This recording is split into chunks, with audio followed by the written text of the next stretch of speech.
बिजनौर हलचल। आज चर्च की जमीन को लेकर आप प्रेस वार्ता कर रहे हैं। सर, ये मामला ऐसे है कि 2006 में चर्च की संपत्ति जो चर्च समाज के लिए थी उसको कुछ लोगों ने, भूमाफियाओं ने बेच दिया था फर्जी पावर ऑफ अटॉर्नी बना के, जबकि उनका कोई राइट नहीं था उसको बेचने का, क्योंकि वो संपत्ति जो थी समाज कल्याण के लिए और चर्च की स्थापना करने के लिए दी गई थी, जबकि इन लोगों ने, भूमाफिया लोगों ने इसको बेच दिया और इनके ऊपर एफआईआर दर्ज हुई उस समय।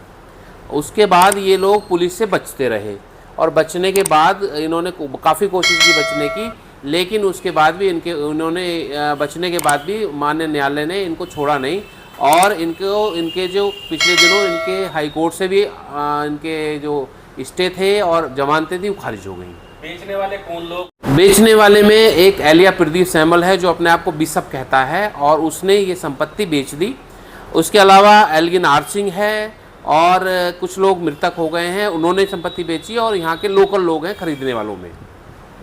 नाम क्या है खरीदने वालों? नरपाल सिंह, धर्मपाल सिंह, इनके नाम हैं जो उन्होंने ये संपत्ति खरीदी थी। अब इसमें क्या कोई सुप्रीम कोर्ट का कोई आदेश आया है क्या? इसमें आदेश ये है कि हाई कोर्ट में ये लोग स्टे लेके बैठे हुए थे, लेकिन हाई कोर्ट ने स्टे खारिज कर दिया और इनको ये कहते हुए कि इनको कस्टडी में लेकर इनके से पूछताछ की जाए जो अब अतिआवश्यक है। उसके बाद ये सुप्रीम कोर्ट गए, सुप्रीम कोर्ट ने भी इनके स्टे को खारिज कर दिया और खारिज करने के बाद सुप्रीम कोर्ट ने कह दिया कि इनको कस्टडी में लिया जाए और कस्टडी में लेकर इनसे पूछताछ की जाए। जेल कितने लोग चले गए थे इसमें 2-3 लोग जेल चले गए थे और बाकी लोग भगोड़ा हो गए थे। कितने लोगों के खिलाफ एफआईआर? ये 8 लोगों के खिलाफ एफआईआर थी इसमें। अच्छा, इसके अलावा पिछले दिनों इनके खिलाफ नॉन अवेलेबल वारंट के साथ साथ कुर्की की कार्रवाई भी हुई है, 82 कार्रवाई हुई है और मुंबई पुलिस, यहाँ से मुंबई पुलिस गई थी लेकिन गलत एड्रेस पे चली गई या फिर उन्होंने खुद गुमराह किया है, इसने गिरफ्तारी करने से बची है पुलिस। और कोशिश ये है कि हमारी कोशिश ये है कि इनको गिरफ्तार करके जल्दी से जल्दी जेल भेजा जाए, जिससे समाज में जो अराजक तत्व घूम रहे हैं उनको जल्दी से जल्दी सलाखों के पीछे पहुंचाया जा सके। ये जो है आप जो बता रहे हैं क्या कुर्की की?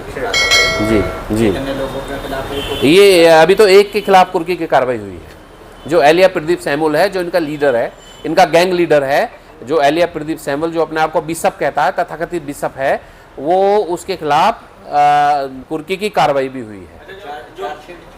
चार्जशीट हुई है इसके खिलाफ, चार्जशीट होने के बाद ही कुर्की कार्रवाई हुई है। बेचा है? हाँ जी, बिजनौर में इन्होंने बरेली में बेचा है, वहाँ पे भी इनके खिलाफ एनबीडब्ल्यू है और एनबीडब्ल्यू के खिलाफ अलावा 82 कार्रवाई वहाँ भी है। इसके खिलाफ बरेली पुलिस भी मुंबई होकर 2 बार आ गई है। इसके अलावा मथुरा में इनके खिलाफ एफआईआर दर्ज है और चार्जशीट दाखिल हुई है। इसके अलावा इनके खिलाफ अलीगढ़ में एफआईआर दर्ज है, वहाँ भी चार्जशीट इनके खिलाफ लगी है।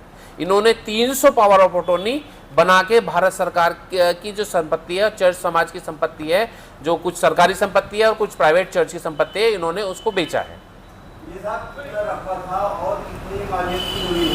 सर, ये संपत्ति रकबा तो मुझे नहीं मालूम है, लेकिन 100 करोड़ की प्रॉपर्टी बताई जाती है। बिजनौर की 100 करोड़ की प्रॉपर्टी बताई जाती है और 4 करोड़ में इन्होंने बेच दी। बिजनौर में 4 करोड़ में बेच दी, 100 करोड़ की प्रॉपर्टी थी। जी, तो क्या है कि रकबा जो है करीब 3 एकड़ जमीन है जो इन्होंने बेची है लगभग।